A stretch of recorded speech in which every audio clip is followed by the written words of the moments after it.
Media one എന്ന് പറയുന്നത് വർഗീയതയുടെ അങ്ങേയറ്റം വിഷം, കാടകൂള വിഷം. ഏത് തെളിവ് വെച്ചിട്ട് പറയണ്ട, അങ്ങനെ പറയാൻ പറ്റില്ലല്ലോ.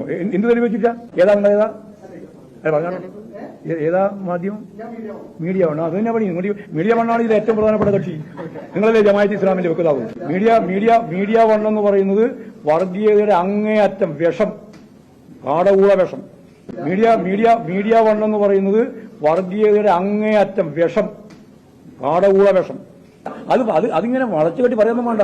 ഞങ്ങൾക്ക് എല്ലാവരും പറയുന്നത്, രാജ്യത്തിലെ മുഴുവൻ ആൾക്കും അറിയാം മീഡിയ വൺ എന്താ ചെയ്തുകൊണ്ടിരിക്കുന്നത്. രാജ്യത്തെ നശിപ്പിക്കരുത്, കേരളത്തെ ഇല്ലാതാക്കാൻ പാടില്ല, കേരളത്തിന്റെ മതനിരപേക്ഷ ഉള്ളടക്കം തകർക്കാൻ പാടില്ല. നിങ്ങളെല്ലാം ചെയ്തുകൊണ്ടിരിക്കുന്നത്, രാപ്പകലില്ലാതെ ചെയ്തുകൊണ്ടിരിക്കുന്നത് ആ പണിയാണ്. ശരിയല്ലത്. അതുകൊണ്ട് എനിക്ക് ദയവായിട്ട് പറയാനുള്ളത്, ഈ കേരളത്തെ അങ്ങോട്ട് വിട്. ഒരു വർഗീയ പ്രചരണത്തിന്റെ ഒരു തളമാക്കി കേരളത്തെ മാറ്റാൻ പാടില്ല. അത് നിങ്ങൾ വളരെ സീരിയസ് ആയിട്ട്, ഗൗരവപൂർവ്വം ഞാൻ പറയാത്, അത് വെറുതെ പറയുന്നതല്ല, വളരെ സീരിയസ് ആയിട്ട് ഞാൻ പറയും.